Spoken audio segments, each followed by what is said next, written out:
A jedem. Nazdar, bastardi.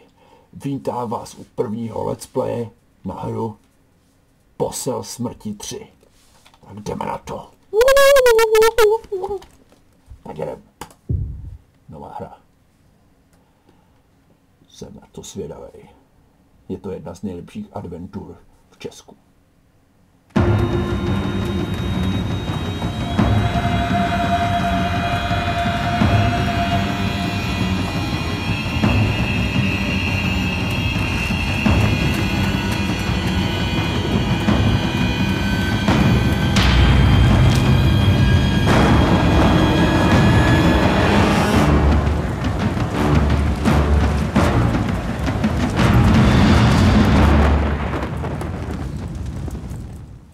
Hej, vy, co tam děláte?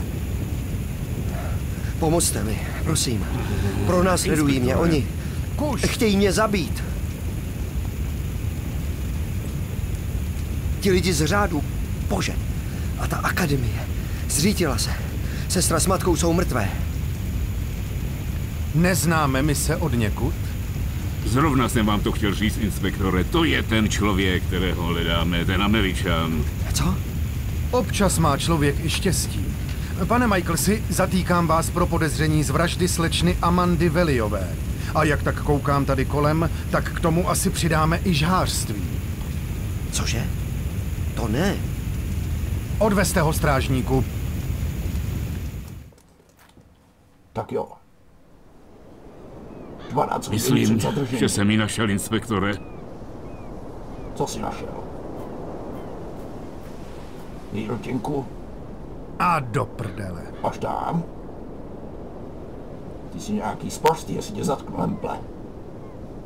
Zavolej kluky z laborky, my už tu nebudem nic platní. Myslíte, že jí někdo... Ne, asi jí byla zima, tak se zapálila. Jasně, že jí někdo pomohl. Bože můj, to jsem tady jedinej, kdo v té palici něco má? Ne, jsem tu tak Tady já. už ale stejně nic nenajdeme. Celou noc lilo jako z konve. Lilo jako z mojí řitě.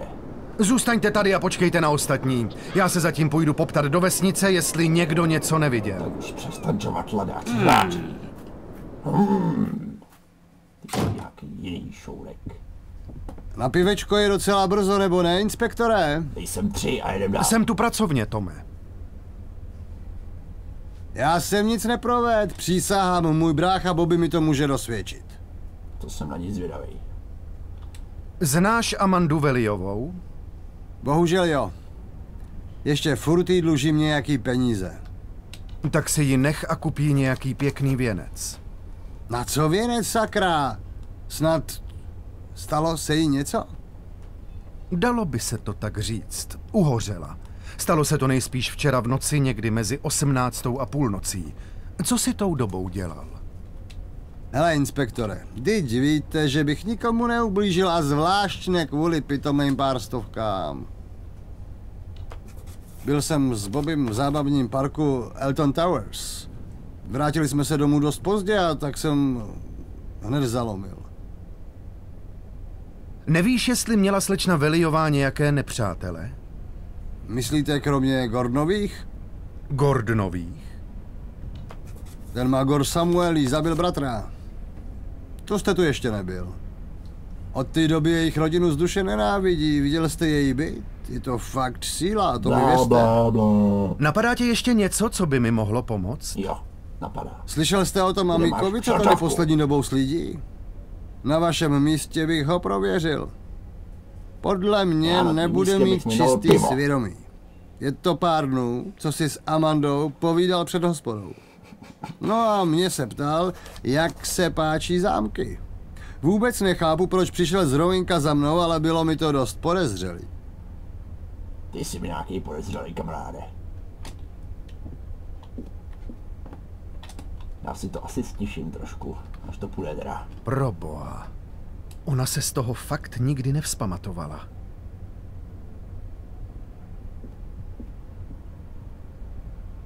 Co to tu máme? Skříň, ne asi. To je zajímavý. Aha, Darren Michaels, Bitford, Maine, minulej týden.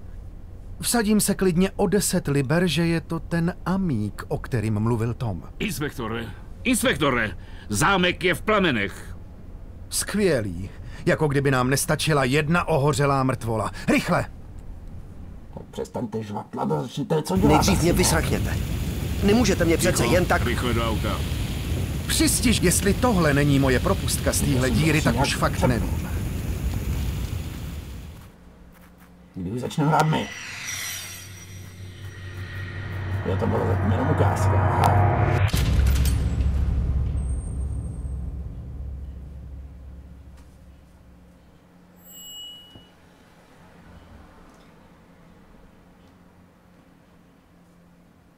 Tak to teda jo.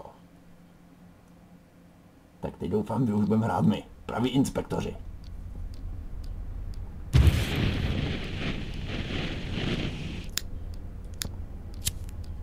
Takže jste se do té ženy zamiloval. Do Angelíny. Ano, jistě, do Angelíny. Zamiloval jste se do ní, aniž byste věděl, že to je vaše sestra. Pyroman. Nalákala vás do Anglie na zámek Black Mirror, na zámek vašich předků, aby vás využila jako klíč pro starý rituál. Mám pravdu? Buďte tak laskav a položte ten zapalovač, ano? Adrienne, říkal jste, že to má něco společného s nějakou kletbou? Kletba, to spíš řekněte vy. Já vím jenom tolik, že moje krev ukápla na nějakou knihu a já z ní četl nějaká nesrozumitelná slova. A potom bác. Všude kolem mě tma a pamatuju si až to, jak se ke mně z lesa blížily nějaké zvuky. Řekl bych, že jako noční můra to vůbec není špatné. Ten rituál nejspíš vyšel a teď jsem posedlý zlým duchem z dávných dob, který chce mé smrtelné tělo použít pro své vlastní potřeby. Vy věříte, že ve vás dřímá nějaká druhá zlá duše? Ano, duše z magru. Adrienne, takové pocity nejsou potom všem, co jste se dozvěděl, nic neobvyklého. Ale věřte mi, nikdo není prokletý. Děti mají často pocit, že musí splácet dluh za utrpení, která způsobili jejich rodiče. A přesně tenhle pocit viny se projevil i u vás. Jak vám bylo, když jste po tolika letech potkal svou biologickou matku? Říkal jste, že nebyla příležitost si s ní moc promluvit. Ne. Angelina ji unesla a obě krátce poté zemřeli. Spadli do propasti v té rituální síni. V rituální síni, ano. A vaše adoptivní matka v Americe? Měl jste příležitost si s ní o tom promluvit? Ne. Byla v komatu a pak zemřela. No dobrá. Opustme na chvíli ty smutné události, které se staly ženám ve vaší rodině a pojďme se bavit o něčem méně depresivním. Co váš otec? Vydržte, strážníku, ještě nejsme hotoví. Třeba bychom to mohli nechat na zítra. To záleží jen na vás. Nechci vás rušit, ale inspektor si potřebuje s panem Michaelsem promluvit o něčem důležitém. A znáte inspektora. Jde tu o kauci. To se mu to zdá pořád ještě málo? Bez tak by tu za mě nikdo nedal ani penny. To neříkejte. Chodím pro rohlíky. Co, doktorko, nemáte zbytečných 5000 liber? Víte, to nejde, Adrienne. Jsem vaše lékařka. Pojďte prosím se mnou, pane Michelsi. Kdybyste si chtěl o něčem promluvit, Adrienne, najdete mě většinou tady. A mimochodem, Zaku, vyřiďte inspektorovi, že by se měl držet smluvených časů. Já mu taky neskáču do výslechu. Ano, madam, vyřídím. Tak co? Jak se má náš malý žhář? Spravila mu ta hezká doktorka náladu? Doufám, že tě každou noc budí ze spaní tváře těch 4 chudáků, co jsi zabil. Mám se dobře, díky za optání. Víš co? Už tě začínám mít plný zuby. Nejradši bych tě vzal a posadil na první letadlo do států, který poletí. Lidi tam u vás by si ty tvoje pohádky určitě taky rádi poslechli, ale bohužel to nejde. Kdybyste dělal svou práci pořádně, už dávno byste pro ty moje pohádky našel důkazy. No ne, a teď mi tady ještě ten sráč bude říkat, jak mám dělat svoji práci. Tak podívej, chlapečku, strážník Zak strávil ve stokách 2 dny a co našel? Hovno! A ten strašně záhadný řád slečny Veliové, to jsou taky pěkný keci. Nikdo tu o něm nikdy neslyšel. Měli v tom dole svoji kapli nebo něco takového. Viktorie o tom taky ví. Kapli? Děláš si ze mě prdel? Slečna Veliová tam měla přednášky o prokletém klanu Gordonů. A ta stará rašple od toho požáru s nikým ani nepromluvila. Klan Gordonů, stará rašple? Hele, uvědomte si, že mluvíte o mé prababičce a o mé rodině. Tak rodině? No jo, když nad tím tak přemýšlím, vlastně bys mezi tu bandu bláznů skvěle zapad. Tohle nikam nevede. Můžu se zase vrátit do své cely? Bohužel tě budu muset z toho tvýho hnízdečka vykopnout. Někdo za tebe zaplatil kauci. Cože? A kdo? Očividně nikdo z tvých přátel. Chtěl zůstat v anonymitě, takže si laskavě zbal svý věci a koukej odsud mazat. Ale nikam daleko, jinak po tobě budu muset vyhlásit pátrání. Byla by to ta největší pitomost, jakou bys mohl udělat. Dokážu si to živě představit. Tím líp. Takže sekej latinu a teď si jdi do toho svýho apartmánu zbalit věci. To je dost, tak jdem rád, už ne? Nebo nekecej.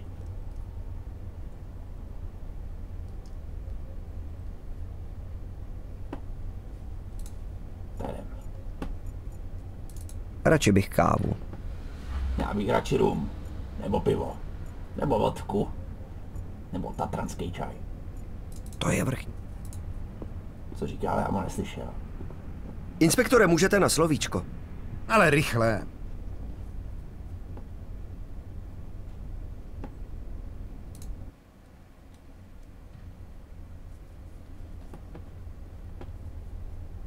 Tak nám to vypadlo. No, tam co? Jde o mou lékařku, o doktorku Winterbottomovou. Žije ve Willow Creek dlouho?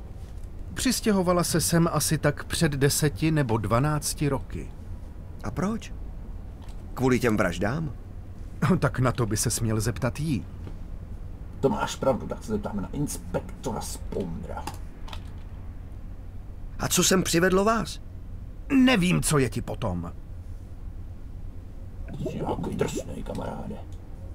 A co váš parťák? Zdá se, že má hodně práce. Zák? Není to můj parťák, je to můj strážník. A máš pravdu, má dost práce, takže ho neruš.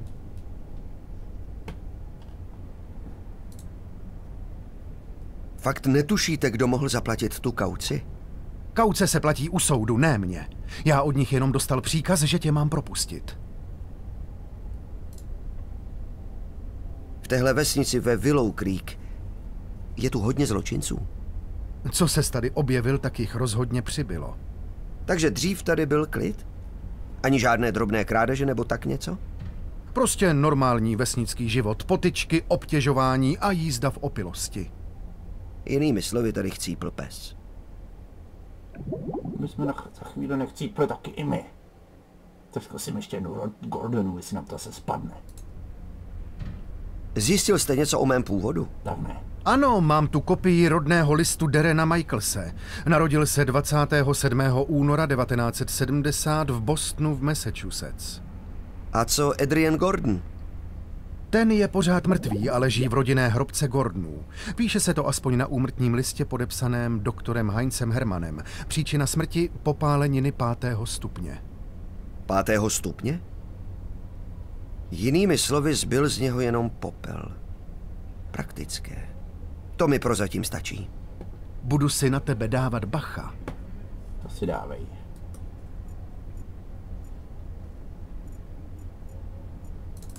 Policejní archiv. Moc složek tu není, ale spousta z nich je označená štítkem Gordon. Podívat se tam asi nemůžem, koukám. Vzhledem k počasí je tady ten větrák nejspíš jenom na ozdobu. Kopírka. V porovnání se zbytkem nábytku vypadá dost moderně. My tu asi nejsme kvůli kopírce, že ne? Centrum tísňového volání je k dispozici 24 hodin denně. Strážník Zak vypadá v pohodě. dbá na dodržování zákonu, ale není to žádný přehnaný průděs. Jak to můžeš vědět, když ho neznáš? Ještě se koukne do ocelový. Pokud vím, tak tady žádná důkazní místnost není. Sebrané důkazy se uchovávají v těchto skříňkách. Jsou neustále zamčené.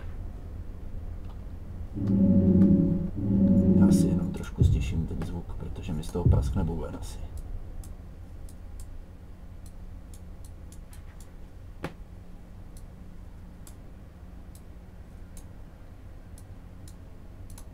To by mohlo být lepší. Momentálně na něj nemám žádné další otázky. Tak se na něj vysereme pryč.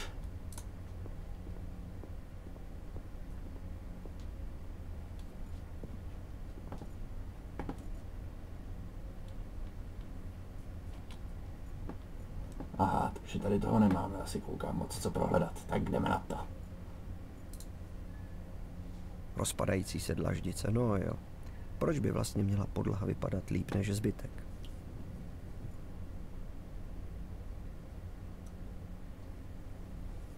Nejsem úplně blbej, to by došlo. Cesta ke svobodě. Popravdě, vzhledem k tomu, jak to smrdí, bych tudy neutíkal, ani kdyby mě odsoudili k trestu smrti. Ale ještě by si to vylízal, ty. Umyvadlo nebo taky náhradní záchod? Ty jsi prasák, ty to nějak znáš, ty už to byl. Už běžím, sladké ptáče svobody.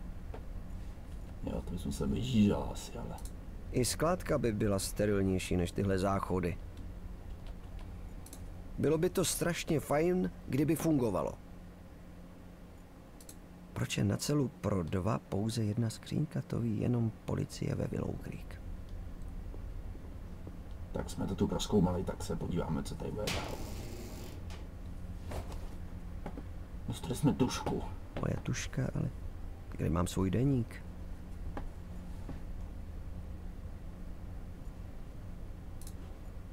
Jedna z mála věcí, které jsem si mohl vzít s sebou do cely.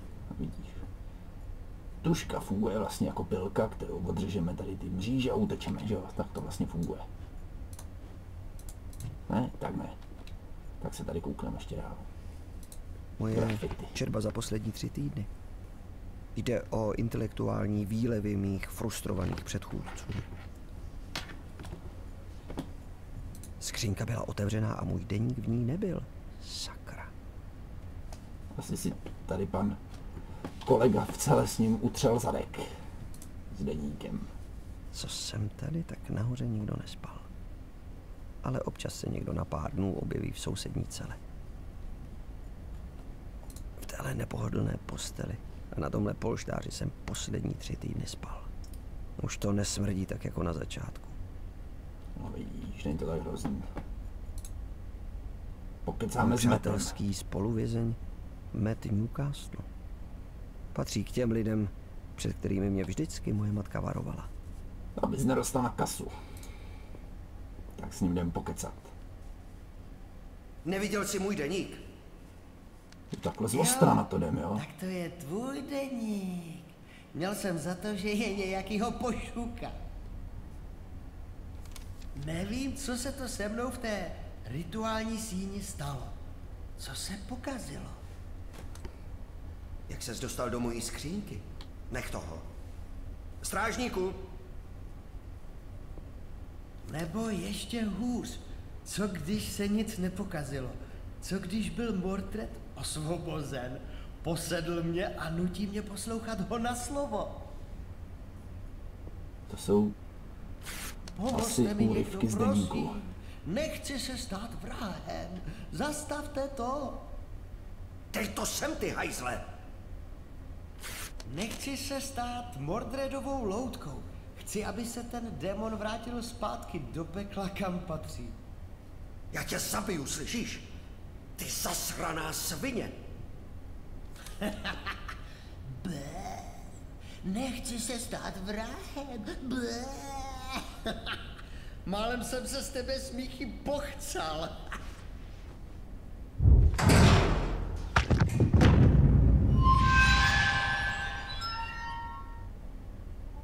Aha. Co to do tebe vělo?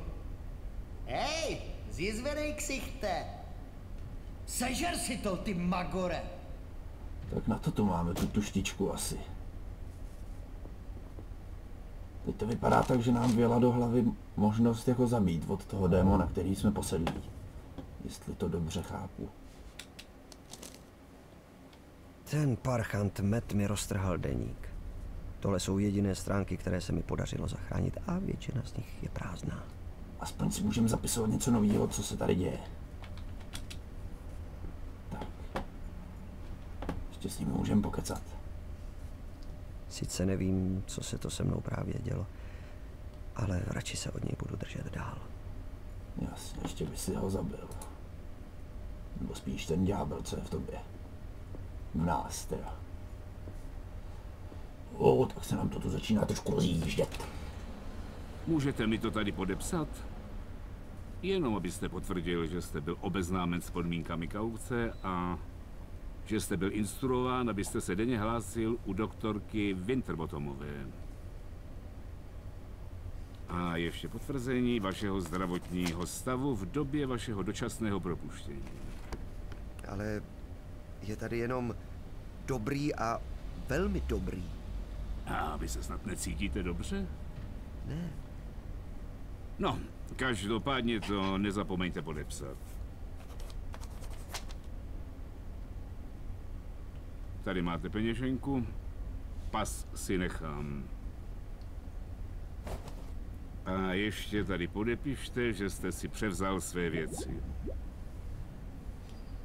A můžete mi slíbit, že jste do všech těch formulářů, co podepisuju, tajně nepodstrčili i doznání? To se nesmí. Tak to mám kliku, co? Počkat, ale tady mi něco nesedí. Chybí mi 500 000. To jste si měl zkontrolovat před podepsáním. Jakékoliv další stížnosti budou směřovány na naše regionální ústředí v Bristolu. V pořádku, to byl jenom vtip. Takže to je všechno? Ano, můžete jít, pane Michelsi. Amen. A pane Michelsi? Ještě něco mám podepsat? Ne, jenom jsem vám chtěl říct, že váš právní zástupce říkal, že byste mu měl co nejdřív zavolat. Tady je jeho vizitka.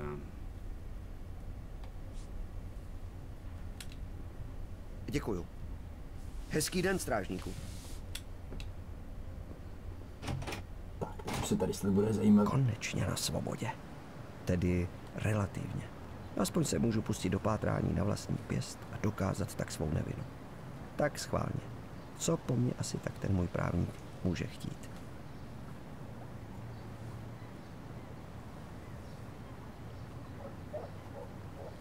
Jasně.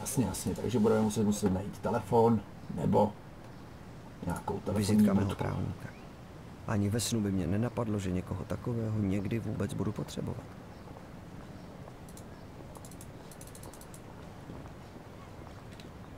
Aha.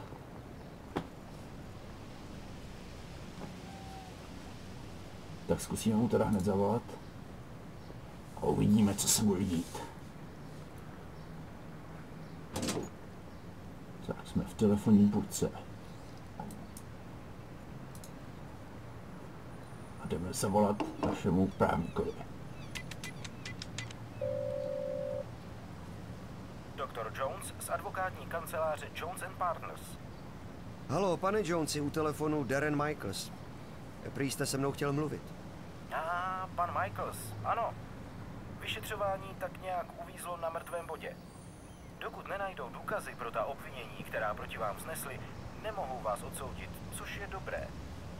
Na druhou stranu, do hry se přidal nový hráč. Americká ambasáda nám šlape na krk, což není dobré. A to znamená co? Tak šlapnem na koule a uvidíme, kdo toho víc vydrží. Chvíli pobudete. Co se týče vyšetřovacích metod inspektora Spoonera, posledně jste naznačoval, že s nimi nejste zrovna spokojený. Diplomaticky řečeno. Přijde mi zkrátka, že to Spooner už pověsil na hřebík. Inspektor Spooner ten případ chce co nejrychleji uzavřít a k tomu potřebuje nějakého obětního beránka. Musí totiž vykázat výsledky, aby se mohl vrátit do Londýna. Ale už vystřílel všechnu munici, takže teď doufá, že ten případ převezme ambasáda a takto v očích jeho nadřízených nebude vypadat jako jeho selhání. Napravdě mu tedy moc nesejde. Pane Michaelsi, pravda je, jak je obecně známo, vynálezem lháře. Ale to, že vypsali kauci, je dobré znamení. A to, že se našel někdo, kdo ji byl ochoten zaplatit, ještě lepší. Když jste teď volný, tak byste se možná mohl sám podívat, jestli policie při vyšetřování něco nepřehlédla. Úplně nejlepší by bylo, kdybyste získal kopie svých složek.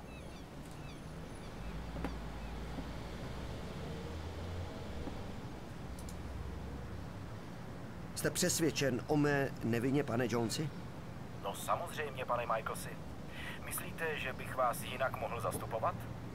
Každopádně bychom si měli pospíšit a najít nějaký solidní důkaz, abychom mohli vaši nevinu také dokázat. Ten někdo, o kterém tvrdíte, že to se mnou myslí, dobře zaplatil kauci anonymně. Můžete zjistit, kdo to byl? Ano, to nebude problém, ale pár dní to potrvá. To jsem zvědavý, kdo to zaplatil. Terapeutická sezení. Jak dlouho budu muset chodit na tu psychoterapii? Budete to muset vydržet minimálně ještě několik sezení. Je to ve vašem nejlepším zájmu. Minulou expertízu zamítli. Tak k čemu to je? Úřady pusťte z hlavy. Neuvažoval jste nad tím, že by vám ta terapie mohla skutečně pomoct? Vy myslíte, že jsem blázen? A nejsme snad všichni tak trochu blázni? Ne, teď zcela vážně, pane Michaelsi. Zkuste se svým psychickým zdravím něco udělat. Jestli nakonec ve státech budete čelit soudnímu přelíčení, historie psychického zdraví vašeho rodu na porotu Bůh ví, jaký dojem neudělá.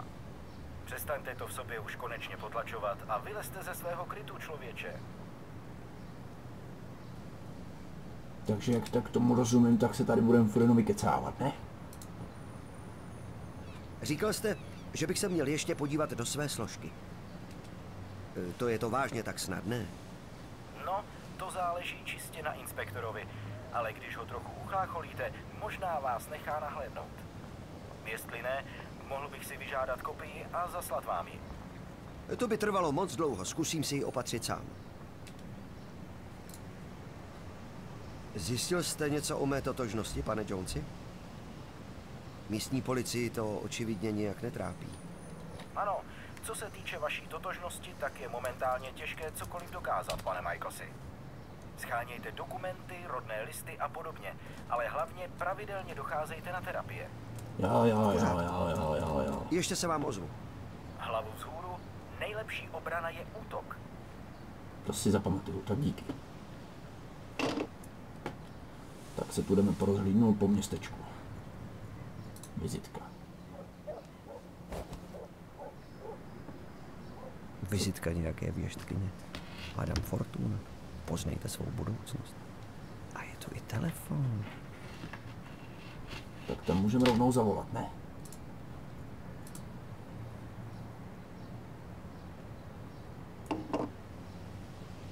To jsem zvědavý, co nám řekne. Jestli mi řekne, že za 5 minut šlápnu do hovna, tak tu hru přestanu hrát. Vítá vás Madame Fortuna. Jo, dobrý den. Jmenuji se Adrian. Počkejte, už nic neříkejte. Adriane, vím, kvůli čemu voláte. Opravdu? Chcete znát svou budoucnost? Ano, to chci. Adriane, tak to jste na správném místě. Budu vám dnes věštit z karet. Vyberte si kartu. Po telefonu? Řekněte dost. Dost. Vytáhla jsem věž. A já táhl pěšcem na A3. Tohle jsou taroty, Adriane, nikoli šachy. Ve vašem životě nastanou drastické změny. A vidím smrt. No, super. Budete roztrhán divokými zvířaty. Divokými zvířaty, jo? Ale Adriane, můžete s tím něco udělat. Fakt? A co? Vyhýbejte se zvířatům. Tak vám pěkně děkuju. Vědma je chytrá, jak tady to rozbitý sklo.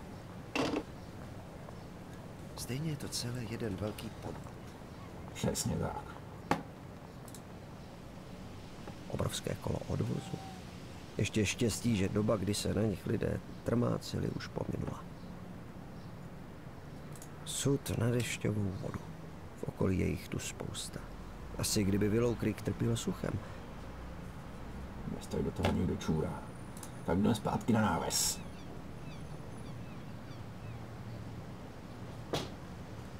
Tak jo, co bychom tu mohli prohlídnout ještě? Zajdeme k hospodě na jedno.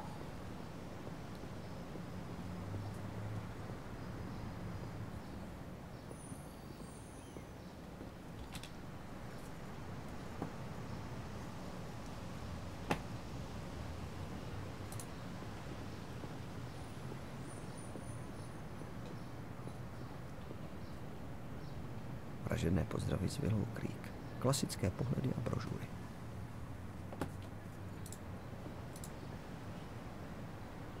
Těžko si lze domyslet, co tady bývalo napsané. Asi menu, co jedli, ne? Nikdy nic poživatelného nevařili. Alespoň od té doby, co hospodu zdědil Tom. To je Tomova hospoda. Myslím, že je pořád ještě trochu naštvaný za to, že jsem ho nechal v té bažině. Tak se ho půjdem zeptat. Vrátím se tam jedině tehdy, až získám černý pásek v karate. Nebo až hospoda změní majitele. Tak proč sem sakra lezem? Nechce si někdo koupit Očividně se nějakou dobu nepoužívala. To se teď změní. Super, máme houbu. Suchá houba plná křídového prachu. Podívej, co tu máme dál. Píše se tu 3 bečky. Asi piva. Nebo šperků. To nemůžeme vědět. Tak se koukneme k oknu. Okna jsou polepená nějakou barevnou folií, takže člověk nevidí dovnitř. To jsou Tomovy spodky, co se tady suší? Ne, útěrky. Nejsou sice nějak zázračně čisté, ale co by člověk mohl od Tomovy hospody čekat. Jsem rád, že jsem si tady naposledy dal jen lahváče. Vysedávat tady budu mít čas, až budu starý. Co ty víš, třeba za chvíli budeme mrtví. Nejspíš to bude patřit nějakému rybáři. Nejspíš ano. Tak jdem přes most.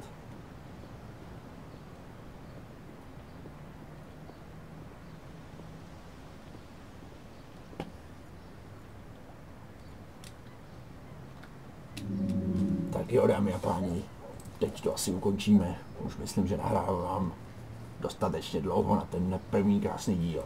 Pokud se vám to líbí, tak sdílejte, komentujte, lajkujte a uvidíme se v příštím díle.